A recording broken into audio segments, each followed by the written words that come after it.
This airway video will show the following skills: assisted positive pressure ventilation, laryngoscopy, lateral roll, triple airway manoeuvre, nasopharangeal and oropharengeal airway insertions. I'm now going to perform a triple airway manoeuvre. So this is indicated on a unconscious patient, and it's used to check the airway for obstructions and to stop the tongue from occluding the oropharynx. So the first thing we do with an adult is place a 2 to 3 centimetre pad underneath their head, grabbing their head with my hand like this, tilting their head backwards slightly, being careful not to hyperextend as this may occlude their airway further. Then pistol grip their chin with my other hand and just tilt the chin up, just checking to see if there's any occlusions there.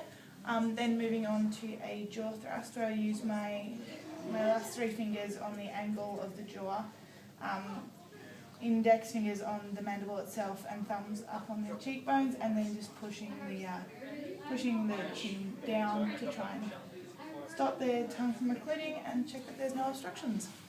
So I'm now going to place the patient in the lateral side position by performing a lateral roll.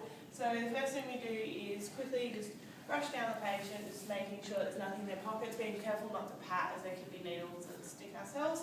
So we then place the patient's far arm straight out away from us, their other arm across their chest.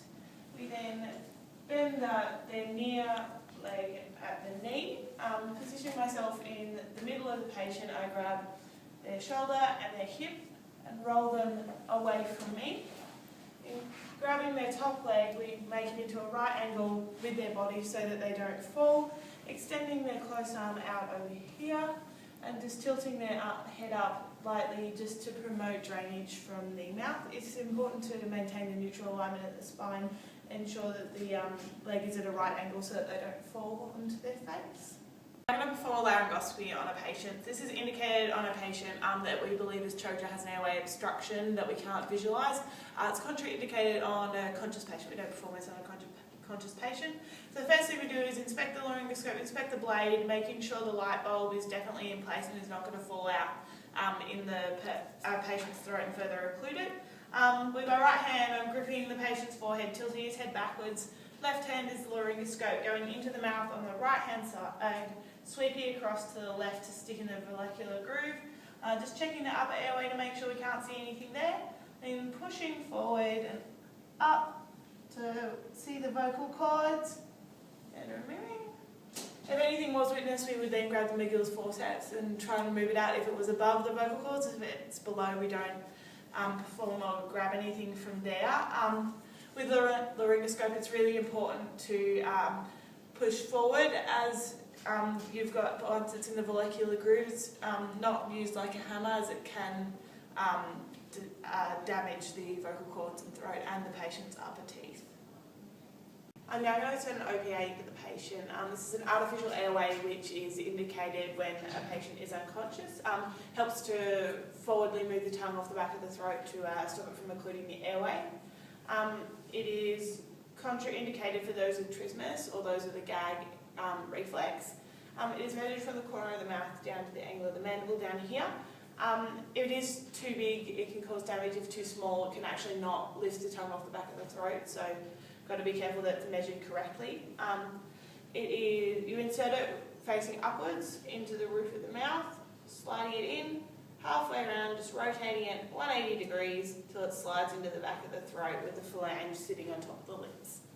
I'm now going to insert an MPA. This is indicated for a patient which is unconscious and has trismus, or when an OPA is unsuccessful. It is also contraindicated if the patient has middle to third facial fractures or nasal trauma. So what we do is we observe the patient looking for the biggest nostril. We inspect the nasal cavity to ensure there's no obstructions. We measure the nasopharangeal airway from the nostril down to the earlobe, ensuring that it's big enough for the patient. If this is too big, it can cause damage to the back of the nasal cavity. So just place it within the nostril, turning back and forth. This has been lubed up beforehand as well, twisting all the way until it's inserted the full way into the patient's nose.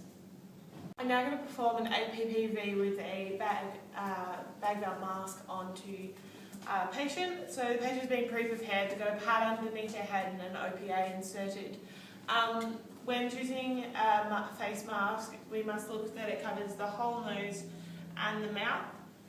The way that we grip the face mask is by thumb and forefinger on top of the mask, and the rest of the fingers anchoring face mask to the jaw and securing it there.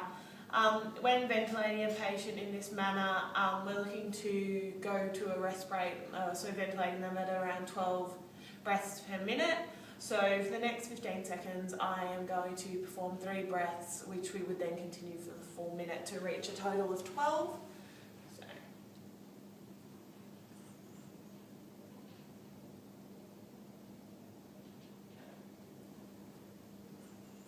So for this, we're looking for the rise and fall of the chest to make sure we're getting adequate air entry all the way in, and then there's nothing including the airway. Breath should be given over 1 second, so it's not too forceful down into the lungs.